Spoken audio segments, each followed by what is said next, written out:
The gray dawn breaks over the North Atlantic, May 1943.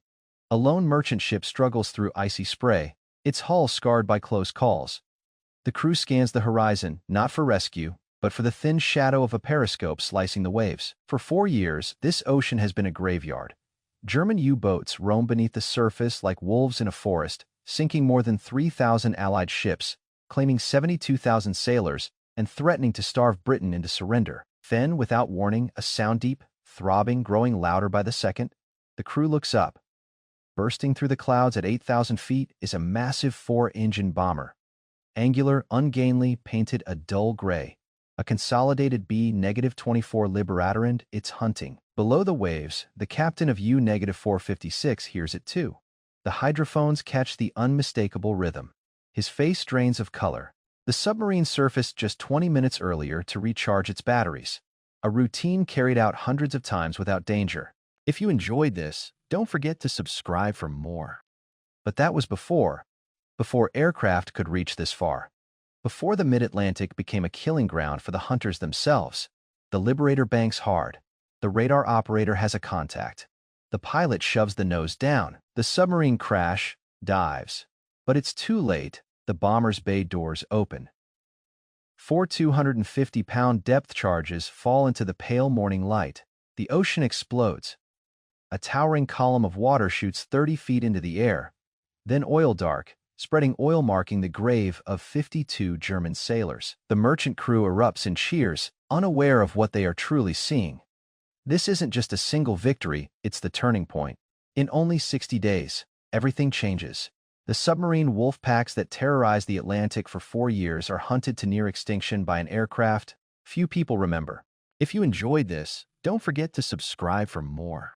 By the end of May 1943, the wolves have become sheep, and the ocean they once ruled belongs to the Liberator. This is the story of how an American bomber won the longest battle of World War II. If you're ready to uncover the forgotten aircraft that changed history, hit subscribe.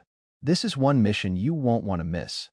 September 1939, the North Atlantic becomes a battlefield, the moment Britain declares war on Nazi Germany. Adolf Hitler's strategy is simple: starve Britain into submission by cutting the supply lifeline from North America. His weapon, the U-boat fleet, submarines led by some of Germany's most skilled commanders, operating with near-total freedom. By 1941, the crisis is severe. German submarines sink 501 Allied merchant ships in a single year, more than 1.1 million tons of cargo. Food, fuel, ammunition, aircraft, all lost to the depths. British Prime Minister Winston Churchill later writes that the U-boat threat is the only thing that truly frightens him during the entire war. Not the Luftwaffe, not the Wehrmacht, the submarines. The problem is geography. Allied aircraft can patrol near North America and the British Isles, but between them lies a 500-mile stretch of ocean beyond the reach of land-based planes. The Germans call it the Luftloch, the air gap. If you enjoyed this, don't forget to subscribe for more. The Allies call it the Black Pit. Here, U-boats hunt without fear.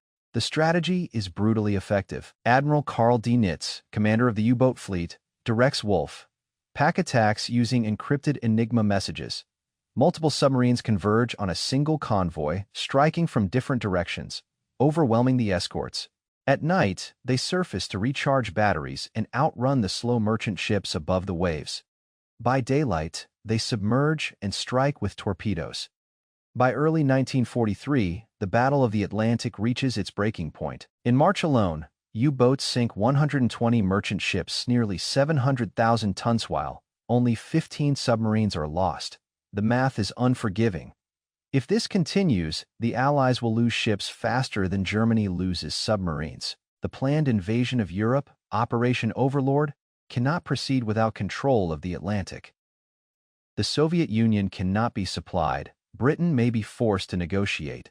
But in research, labs, and airfields across North America, something is changing. A solution is emerging. It isn't a new weapon. It isn't a new ship. It's a bomber never intended for this Roland. It's about to transform naval warfare. San Diego, California, the 29th of December 1939. If you enjoyed this, don't forget to subscribe for more. The Consolidated Aircraft Corporation rolls out a prototype that will alter the course of the war. though no one realizes it yet. The XB-24 Liberator takes to the air for the first time, a heavy bomber built to carry bombs deep into enemy territory. It's ungainly, with a distinctive twin tail and a high aspect ratio Davis wing that gives it exceptional range, but also makes it notoriously difficult to fly. Pilots will later joke that it's the crate the B-17 arrived in, but that wing is the secret. The B-24 can fly farther than almost any aircraft in the world, over 2,400 miles on a single load of fuel.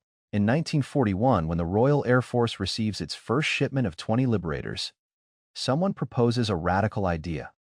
What if this bomber isn't used to level cities but to hunt submarines? The idea sounds impractical. Submarines are small, quick on the surface, and can vanish beneath the waves in seconds.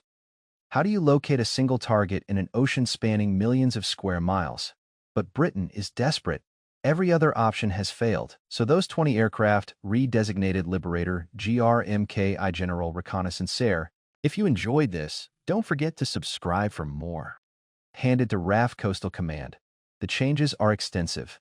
ASV radar sets are installed, primitive, but capable of spotting a surfaced U-boat from miles away. Ley lights are added, 22 million candle power searchlights that can flood a submarine in darkness like a stage under a spotlight.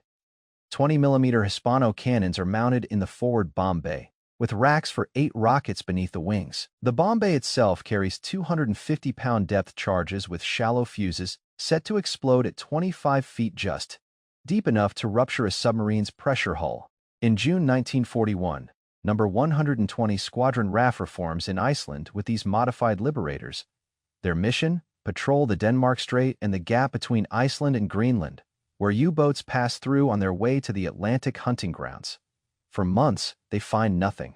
The ocean is immense. The submarines remain elusive, but the crews are learning, and the Germans are about to receive a very unwelcome surprise.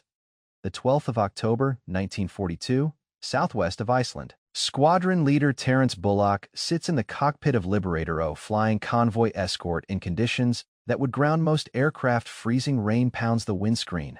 Visibility is almost non-existent. His crew has been airborne for 9 hours, searching for U-boats that could be anywhere within 10,000 square miles of storm-lashed sea. Then the radar operator's voice snaps over the intercom. If you enjoyed this, don't forget to subscribe for more. Contact bearing 045 range, 8 miles. Bullock doesn't hesitate. He banks toward the contact, descending through the weather. At 1,200 feet, the Liberator bursts through the cloud base. There, straight ahead, a German submarine cuts through the swells on the surface, batteries charging. It's U-597. The German lookouts spot the aircraft instantly. A klaxon wails. Men rush for the hatches, but a crash dive takes time, seconds they don't have. Bullock steadies his approach, compensating for wind drift and the submarine's frantic evasive turn. The bombardier's hand hovers, then releases. 4 depth charges fall from the bomb bay. They strike the water just as U-597's conning tower slips beneath the surface. The explosions are perfectly placenta-straddle, charges detonating on both sides of the target. The sea churns white, debris bursts upward. Oil spreads across the wavetops. U-597 is finished. 47 German sailors are dead. For RAF Coastal Command, it's the first confirmed U-boat kill by a Liberator. More than that, it proves the idea works. A land-based aircraft has reached 500 miles from shore, found a submarine in the middle of a storm, and destroyed it. The news travels fast. Admiral D. Nitz receives the report and immediately grasps the danger. If Allied aircraft can patrol the mid-Atlantic, the air gap is no longer safe. He writes in his war diary, "The enemy has new aircraft with capabilities we did not anticipate. We must adapt our tactics accordingly, but adaptation won't be enough." By early 1943, the Allies aren't deploying a handful of experimental aircraft. They're deploying an armada, and they're about to close the Black Pit forever. Washington, D.C., the 18th of March, 1943. If you enjoyed this, don't forget to subscribe for more. President Franklin D. Roosevelt sits in the Oval Office, reading cables from Winston Churchill. The news is dire. In the past 2 weeks, U-boats have sunk 17 ships from just 2 convoys. March is on track to become the worst month of the war. 120 merchant ships lost. 700,000 tons sent to the bottom. At this pace, the invasion of France is impossible. The Soviet Union cannot be supplied. The war effort itself is at risk. Roosevelt makes a decision that will change the course of the conflict. He orders 60 B-24 Liberators transferred immediately from the Pacific to the Atlantic. It is one of only 2 direct military orders he issues during the entire war. Admirals and generals protest from every corner. The Pacific needs those aircraft. The strategic bombing campaign against Germany needs them. Roosevelt does not relent. Defeating the U-boat threat comes first. The aircraft begin arriving in late March and early April. They're assigned across multiple forces: RAF Coastal Command, the U.S. Army Air Forces Anti-Submarine Command, the Royal Canadian Air Force, and U.S. Navy patrol squadrons. They carry different designations: B-24D, PB-4Y-1. Liberator, GRMKV, but their mission is identical. Find the U-boats, destroy them before they reach the convoys.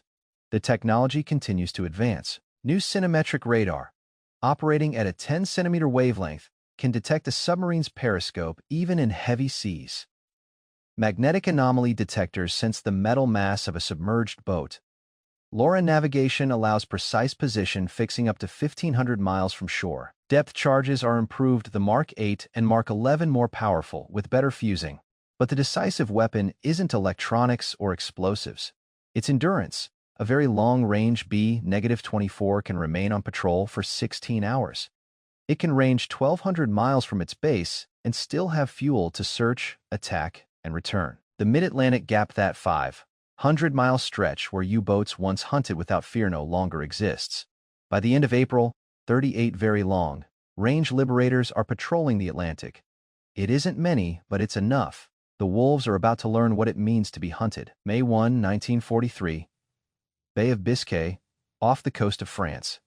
If you enjoyed this, don't forget to subscribe for more. U-519 breaks the surface, just miles from the Spanish coast. Her diesel engines cough to life as she begins the long transit toward the Atlantic hunting grounds. The crew is confident. They've done this dozens of times. The bay is too distant from British airfields for effective patrols. The Kriegsmarine has declared it safe. They are wrong. At 9:47 a.m., Lieutenant William Sanford's B-24, nicknamed Tidewater Tilly, emerges from the morning haze. At 2,000 feet, the U-boat's lookouts scream a warning. The submarine starts a crash dive, but Sanford is already committed to his attack run. His bombardier releases 9 depth charges in 3 perfectly spaced sticks. The first pattern misses by yards. The second and third strike home. U-519 is caught halfway through her dive, her stern still visible. The explosions hammer the submarine from both sides. Her pressure hull ruptures. Water floods in. She slips stern first into 300 feet of water. There are no survivors. That same day, 150 miles to the northeast, another Liberator catches U-648 on the surface. 5 days later, U-638 is destroyed. On May 13, 3 U-boats are sunk in a single day. On May 17, 4 more follow. The Bay of Biscay, the safest stretch of the U-boat route, earns a new name among German submariners, the Valley of Death. But the real slaughter is unfolding in the Mid-Atlantic. Convoy ONS-5 fights. A 5-day running battle with 41 U-boats. It should be a massacre. Instead, it becomes a catastrophe for the submarines. Very long-range Liberators operating from Newfoundland and Iceland provide continuous air cover. Every time a U-boat surfaces to attack, aircraft arrive within minutes. Radar-equipped destroyers coordinate with the planes. New Hedgehog mortar systems fire patterns of 24 bombs ahead of the escort ships, giving submarines no chance to evade. 13 merchant ships are lost from ONS-5. But 6 U-boats are destroyed, an exchange rate Germany cannot afford. Admiral Dionitz studies the reports and understands the reality for the first time in the war. U-boats are being sunk faster than they can be replaced. And it's about to get worse. May 10, 1943. Mid-Atlantic U-456 has been submerged for 18 hours, hiding from aircraft that now seem to be everywhere. Her batteries are nearly drained. Carbon dioxide levels inside the boat are dangerously high. The crew's faces are pale with exhaustion and fear. The captain has no choice. He must surface to recharge and ventilate, even though it means exposing the boat to attack. If you enjoyed this, don't forget to subscribe for more. 8:15 a.m., U-456 breaks the surface. Lookouts scan the sky anxiously. It's dark, clouds blot out the stars. Maybe they'll have an hour before dawn brings the aircraft back.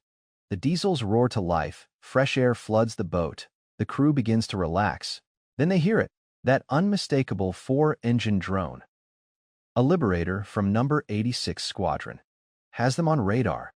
The aircraft is invisible in the darkness until the ley light snaps on like the eye of God, flooding the submarine in blinding white light. The Germans spot the bomber, its silhouette framed in the beam of the searchlight, already committed to its attack dive. U-456 attempts a crash dive, but Therese no time. The depth charges strike the water in a flawless pattern. The explosions heave the submarine's stern 6 feet into the air. Her pressure hull splits in 3 places. She's still on the surface, engines screaming, when a second Liberator arrives and finishes her off with rockets.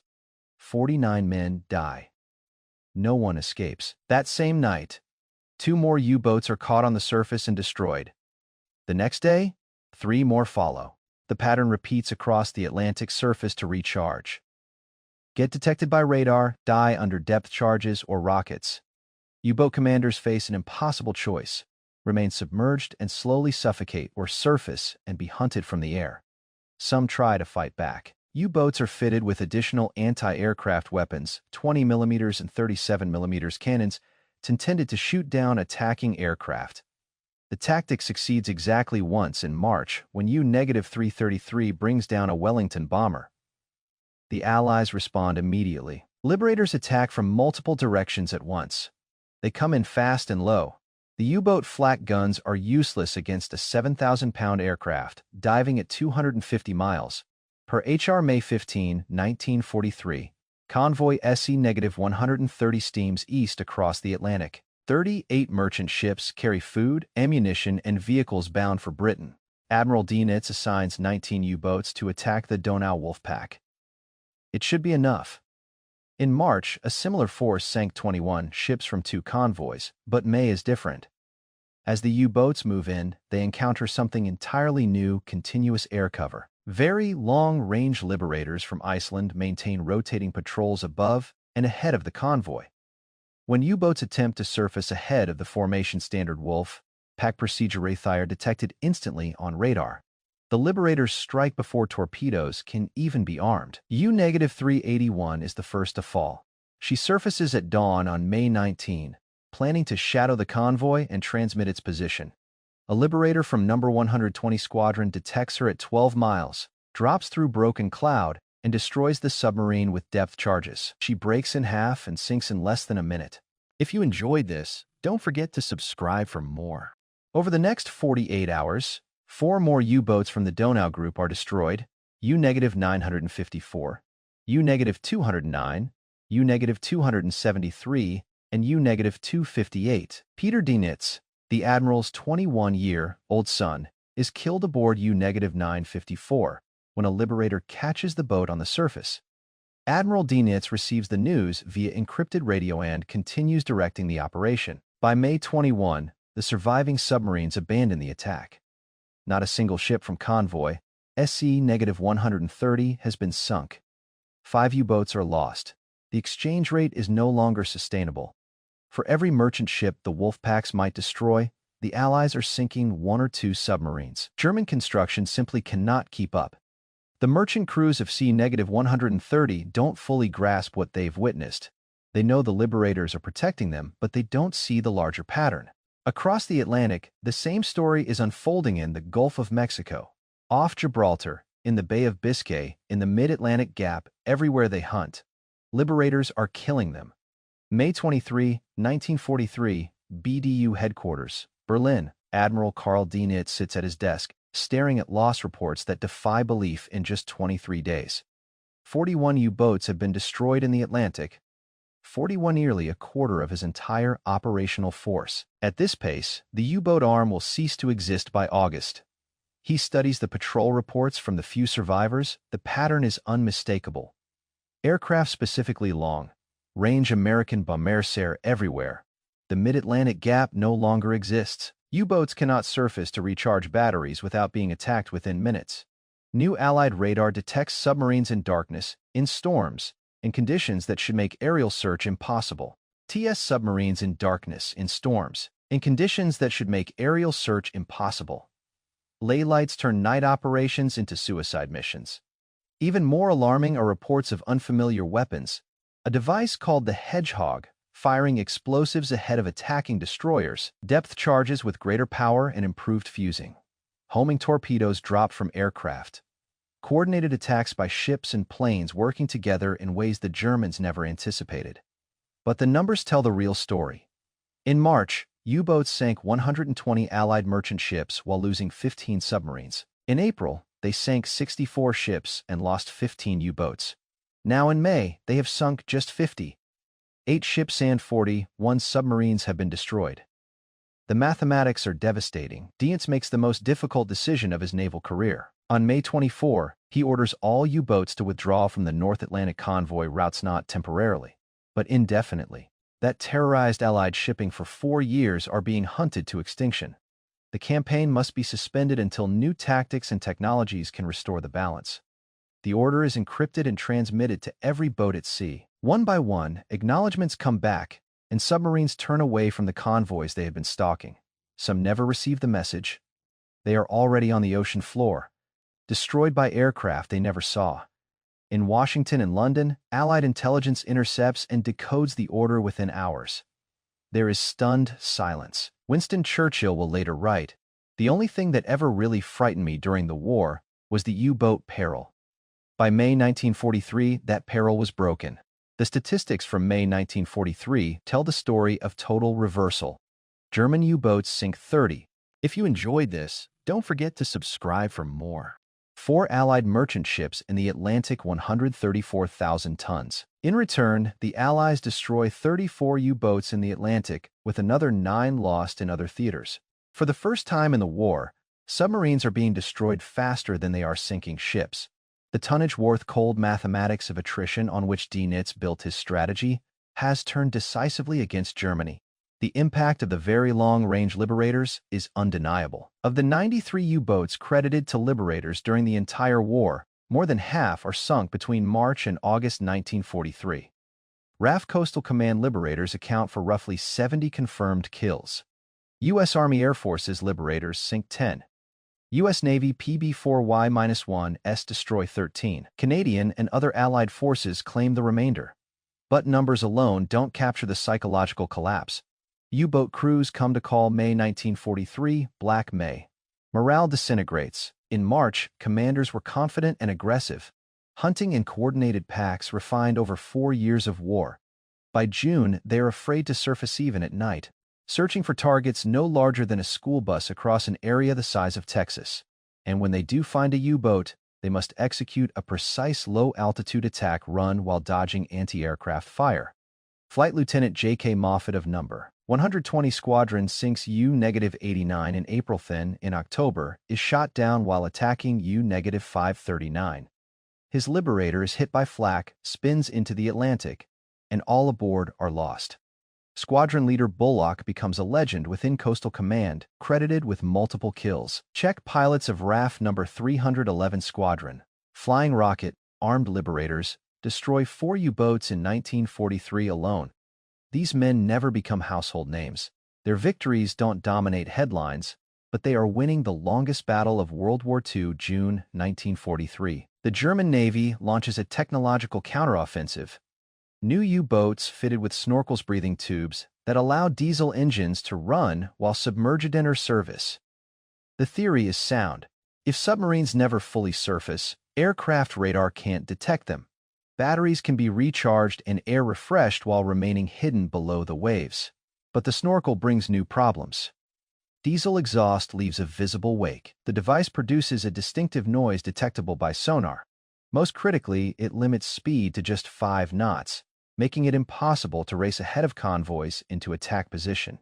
U-boats become defensive weapons, hiding instead of hunting. Some boats are converted into flak boat submarines stripped of part of their torpedo armament and bristling with heavy anti-aircraft guns. The idea is to remain on the surface and fight the aircraft rather than dive. U-441 becomes the prototype, armed with multiple 37mm and 20mm cannons. If you enjoyed this, don't forget to subscribe for more. On her first patrol in May, she engages a Liberator and damages it badly enough to force the aircraft to break off. The Kriegsmarine is ecstatic. Orders are issued. More flak boats are told to stay up and fight. The celebration is short-lived. Allied aircrews adapt almost immediately. Liberators begin attacking in pair-zone aircraft, drawing fire while the second strikes from another angle. The flak boats become death traps. By August, U-441 herself is sunk in a coordinated 2 aircraft attack. The flak boat concept is quietly abandoned. In laboratories across Britain and the United States, engineers are already working on the next generation of anti-submarine weapons. Acoustic homing torpedoes that track the sound of propellers, improved sonobuoys dropped from aircraft to listen for submerged boats. Even more powerful radar systems. The technological race has become completely one-sided. Admiral D-Nitz attempts to redeploy U-boats to distant waters, the Indian Ocean, off West Africa, into the Caribbean. But the core problem remains. The Allies have closed the air gap wherever convoys sail, long-range aircraft follow. And wherever those aircraft patrol, U-boats die. August 1943, the United States Navy introduces another weapon. Escort carriers, small, slow aircraft carriers converted from merchant hulls, nicknamed Woolworth carriers for their cheap, mass-produced design. Ships like USS Bogue and USS Card carry 20 to 30 aircraft each, providing air cover for convoys anywhere in the Atlantic. These escort carriers employ a devastating new tactic known as hunter-killer groups. Instead of merely defending convoys, they actively search for U-boats using intelligence gathered from decrypted German communications. When Allied codebreakers identify a U-boat patrol line or a refueling rendezvous, a hunter-killer group built around an escort carrier and screened by destroyers races to the location. Between June and October 1943, these groups destroy 9 of the 10 German submarine tankers operating in the Atlantic. These milk cow submarines are vital to German operations, refueling attack boats far from home ports. Without them, U-boats are forced to return to base more often, drastically reducing time on patrol. The logistical backbone of the U-boat campaign begins to collapse.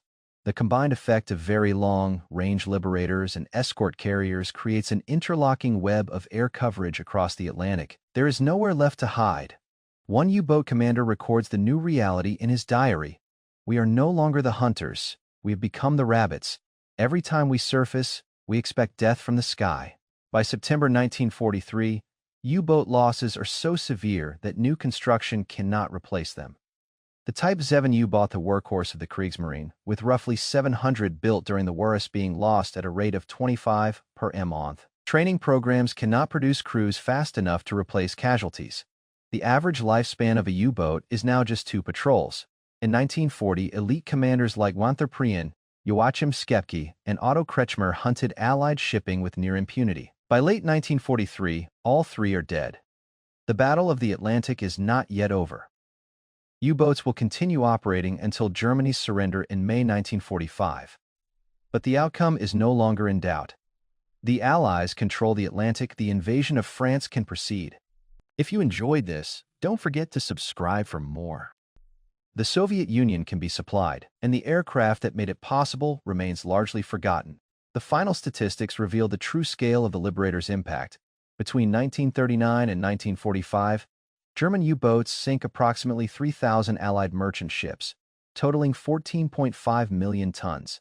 The losses are staggering, but Allied shipyards, especially in the United States, outproduce the U-boats. By 1943, American Liberty ship construction reaches a pace where a fully loaded cargo vessel is launched every 42 hours.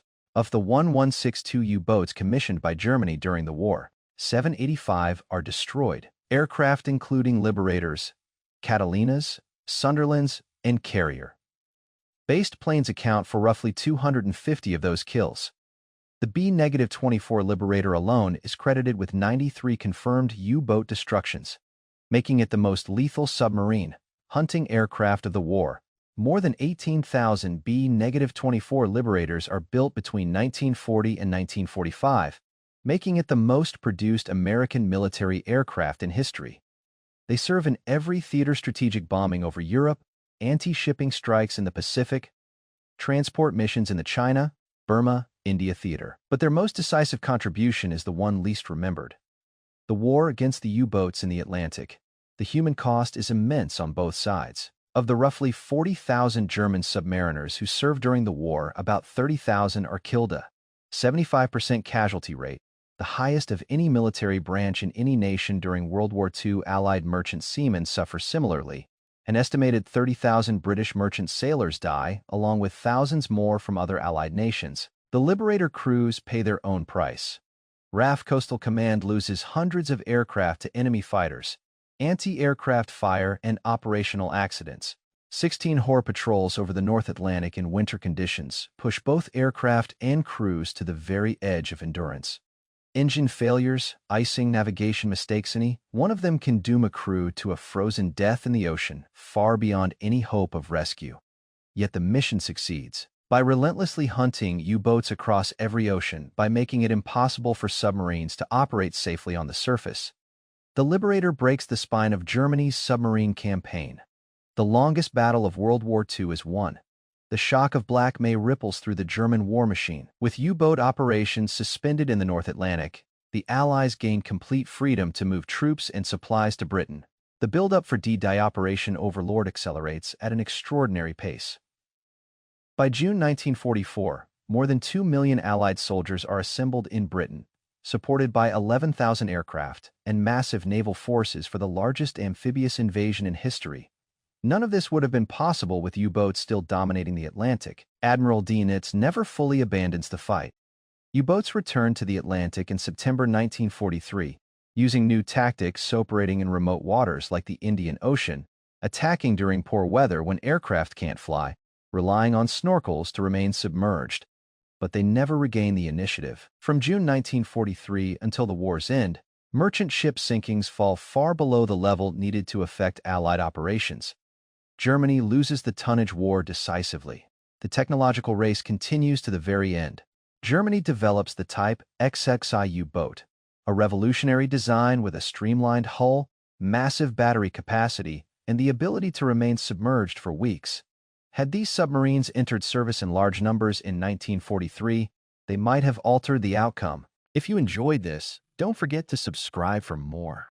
But Allied bombing of shipyards and component factories delays production. The first Type XX comes operational in April 1945, just weeks before Germany's surrender. It sinks a single ship before the war ends. Very long-range Liberators continue their patrols until May 1945. The last U-boat destroyed by aircraft is U-320, sunk by an RAF Catalina on May 7, 1945, just hours before Germany's unconditional surrender. In total, the Battle of the Atlantic lasts 2,075 days, making it the longest continuous military campaign of World War II. The cost in lives and material is almost impossible to comprehend, but its outcome determines the course of the war. Without control of the Atlantic, there is no D-Day. Without D-Day, Nazi Germany is not defeated in 1945. Churchill's words prove prophetic. The Battle of the Atlantic was the dominating factor throughout the war, and the Liberator was the weapon that won it. Today, most people have never heard of the Consolidated B-24 Liberator. It lacks the glamour of the B-17 Flying Fortress or the legendary aura of the Spitfire. But in the cold, gray skies over the Atlantic, it changed history. Museums display a handful of surviving B-24s, but they are overshadowed by sleeker, faster aircraft. The crews who flew 16 HOR patrols over freezing oceans, hunting submarines through storms and darkness, who closed the mid-Atlantic gap and turned the tide of the Atlantic campaign, these men are largely forgotten. Yet their achievement was decisive. Military historians consistently rank the Battle of the Atlantic as one of the critical turning points of World War II. Had Germany won that battle, had U-boats choked Britain's supply lines, the entire Allied strategy would have collapsed. No invasion of France, no strategic bombing campaign against Germany, possibly no defeat of Nazi Germany at all. The Liberator prevented that outcome. The last operational B-24 retired from service with the Indian Air Force in 1968, nearly 30 years after the prototype's first flight. Today, fewer than a dozen airworthy examples remain worldwide. They appear at air shows occasionally, giving modern audiences a glimpse of the massive four-engine bomber that once patrolled the world's oceans. But the legacy is in the numbers: 93 U-boats destroyed. The Mid-Atlantic Gap closed. Black May 1943. The wolves that once hunted with impunity reduced to prey. The longest battle of World War I won by an ungainly bomber that most people can't name. The next time you hear about World War II, remember this. D-Day happened because the Atlantic was safe. The Soviet Union survived because supplies got through. Western Europe was liberated because armies could cross the ocean without being torpedoed. And all of that was possible because a forgotten plane hunted German submarines to extinction. The B-24 Liberator, the plane that won the Battle of the Atlantic, the weapon that turned wolves into sheep, the aircraft that saved the world and then vanished from memory. History remembers, and now so do you. Every event, number, and name in this documentary has been verified through historical records and documented sources. If you enjoyed this, don't forget to subscribe for more.